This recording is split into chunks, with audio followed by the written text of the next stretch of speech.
आपल्यासोबत फोंडशिरस जिल्हा परिषद गटातील उमेदवार अर्जुनसिंह मोहिते पाटील व पंचायत समिती गणातील उमेदवार सोनाली पाटील आहेत. दादा, काय सांगचाल? प्रचाराचा दौरा सुरू आहे. सर्वप्रथम मी आपल्या राज्याचे उपमुख्यमंत्री आदरणीय अजितदादा पवार यांचं काल विमान अपघातामध्ये दुःखद निधन त्यांचं झालं. त्याबद्दल त्यांना सर्वप्रथम मी माळशिरस तालुक्याच्या वतीनं भावपूर्वक श्रद्धांजली अर्पण करतो. खऱ्या अर्थानं अजितदादांसारखं एक विकासात्मक नेतृत्व आज आपल्या राज्यातनं आज गेलेलं आहे आणि त्याचा निश्चितप्रमाणे त्यांची उणीव ही पूर्ण राज्याला भासणार आहे. दादांचं नेहमी एक राज्याच्या विकासाच्या दृष्टीनं दादांनी काम केलेलं आहे आणि कार्यकर्ते घडवण्याच्या दृष्टीनं दादांचं काम हे दादांनी केलेलं आहे. निश्चितच दादांच्या जाण्यानं ह्या माळशिरस तालुक्यावरती अख्ख्या राज्यावरती एक मोठं दुःखाचं डोंगर हे पसरलेलं आहे.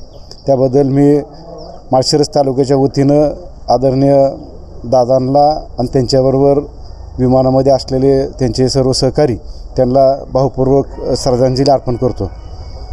आज खऱ्या अर्थानं माळशिरस तालुक्यामध्ये जिल्हा परिषद आणि पंचायत समितीच्या निवडणुकीच्या प्रचाराच्या निमित्त आज सुरुवात केलेली आहे आणि फोंडशिरस जिल्हा परिषद गणातून मी स्वतः उमेदवार म्हणून आहे आणि फोंडशिरस पंचायत समिती गणातून सोनाली राजेंद्र पाटील ताई ह्या पंचायत समितीला उभा आहेत.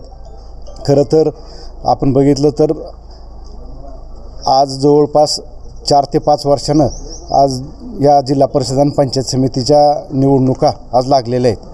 खरं जर आपण बघितलं तर प्रशासकाच्या काळामध्ये अनेक गावांमध्ये बऱ्याचशा अडचणी किंवा विकासाच्या दृष्टीनं योजनांच्या दृष्टीनं हे तुटवडा किंवा त्यामध्ये अडचणी निर्माण झालेल्या आहेत आणि निश्चितच ह्या निवडणुकीच्या माध्यमातून पुढील काळामध्ये आपल्या शासनाच्या योजना असतील, जिल्हा परिषदेच्या काही योजना असतील, ह्या राबवण्याच्या दृष्टीनं मदत होणार आहे. खरं जर बघितलं तर माळशिरस तालुक्यामध्ये आदरणीय सहकार महर्षींच्या विचारांना हा तालुका हा चालतो. आदरणीय विजयदादा, आदरणीय बाळदादा, मदनदादा यांच्या मार्गदर्शनाखाली आदरणीय आमदार उत्तमरावजी जानकर साहेब, आदरणीय खासदार धैर्यशील भैया यांच्या नेतृत्वाखाली ही पंचायत समिती आणि जिल्हा परिषदेची निवडणूक आज आम्ही लढवतो आहे.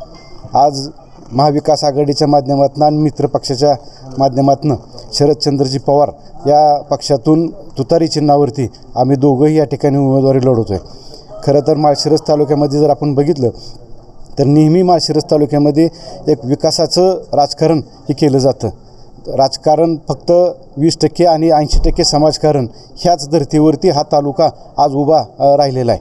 सहकार महर्षींनी दिलेलं ब्रीदवाक्य जीवात जीवमान असेपर्यंत जनतेची सेवा करायची आणि जनसेवा हीच ईश्वर सेवा, हेच विचार ह्या माळशिरस तालुक्याने पुढं न्यायचं काम ह्या तालुक्यामध्ये केलेलं आहे. आणि भविष्यातसुद्धा आम्ही सर्व हे उमेदवार जे आम्ही आता उभा आहे ते सर्वजण निवडून आल्यानंतरनं विकासाच्या दृष्टीनं, लोकांच्या अडीअडचणी सोडवण्याच्या दृष्टीनं आम्ही सर्वजण या ठिकाणी प्रयत्न आम्ही आदरणीय उत्तमरावजी जानकर साहेब, खासदार आदरणीय धैर्यशील भैया यांच्या नेतृत्वाखाली आम्ही करीन, एवढंच मी या ठिकाणी या निमित्ताने सांगतो. आता तुम्ही सांगितलं प्रशासक होता 3-4 वर्ष, याचा काय परिणाम होईल का मतदारांवर? जे कामं रखडले, लोकांच्या अडचणी वाढ झाले? नाही, हाच म्हणून तर आज लोकांमध्ये पूर्ण आनंद आहे. आज आमचे महाविकास आघाडीचे जे उमेदवार आहेत हे निश्चितच एक चांगले उमेदवार, तगडे भक्कम उमेदवार हे दिलेले आहेत. ज्यांनी समाजामध्ये काम केलेलं आहे, समाजकारणामध्ये काम केलेलं आहे, राजकारणात त्यांचं पूर्ण चांगलं वलय हे आहे, हे असे उमेदवार आम्ही दिलेले आहेत. आणि त्यामुळं आम्हाला खात्री आहे की आमचे 9च्या 9 जिल्हा परिषद सदस्य आणि 18च्या 18 पंचायत समिती सदस्य निवडून येणार आहेत आणि त्या माध्यमातून आमची कामं तळागाळापर्यंत जाणार आहेत. निश्चितच आज प्रशासक असल्यामुळं प्रशासक हा फक्त म्हणजे प्रशासकीय कामामध्ये त्यांचं फार तिथं लक्ष त्यांचं राहिलेलं आहे. खाली गावातली जर आपण बघितलं की निधी खर्ची पडला पाहिजेत, विकास किंवा लोकांच्या अडीअडचणी सोडवली पाहिजेत, हा निश्चितपणे ह्याची उणीव लोकांना त्याची जाणवलेली आहे आणि त्यामुळं कुठं तर विकास हा थांबलेला आहे ह्या 4-5 वर्षामध्ये. ह्या निवडणुकींच्या माध्यमातून पुढं भविष्यामध्ये निश्चितच लोकांची कामं या ठिकाणी सदस्यांच्या किंवा निवडून आलेले जे उमेदवार असतील त्यांच्या माध्यमातून होणार आहेत. त्यामुळं तालुक्यामध्ये सध्या महाविकास आघाडीची उमेदवारी भक्कम असल्यामुळं जसं आम्ही एक धोरण ठेवलेलं आहे की 9-18 हे आमचं एक स्लोगन आमचं राहणार आहे आणि त्यामध्ये आमचे सर्वच उमेदवार निवडून येतील अशी खात्री आहे आणि कामंही आम्ही प्रामाणिक करू. मागील काळामध्ये आपण बघितलेलं आहे, मागच्या 5 वर्षाच्या काळामध्ये आदरणीय विजयदादांच्या मार्गदर्शनाखाली आम्ही पंचायत समितीची कामं केली.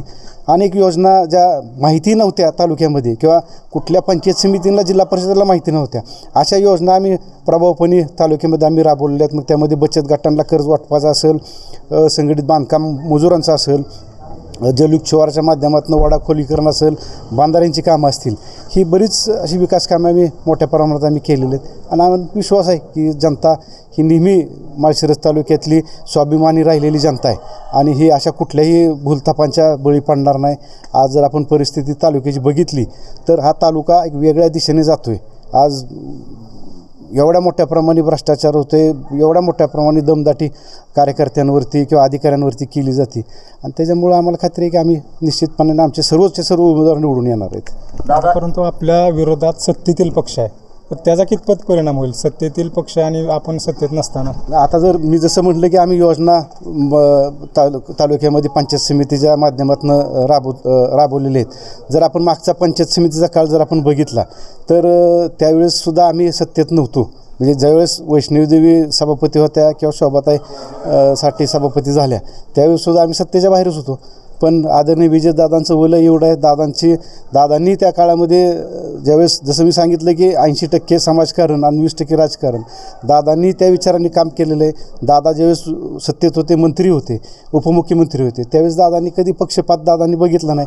एक सर्वसामान्य लोकांना न्याय मिळाला पाहिजे किंवा जनतेची कामं झाली पाहिजे हा विचार त्यांनी केलेला आहे. त्यामुळं सत्तावर कुठली जरी असली तरी काय निधी आणायच्या दृष्टीनं काय अडचण येणार नाही आम्हाला, कारण दादांचे आशीर्वाद आमच्या पाठीशी आहेत. आणि जर आपण विचार जर केला तर दोन्ही आज राज्याची आता आदरणीय दादा नाही आहेत पण दोन्ही सत्तेतले पक्ष आज आमच्याबरोबर आम्हाला मदत किंवा आम्हाला सहकार्यामध्ये आहेत.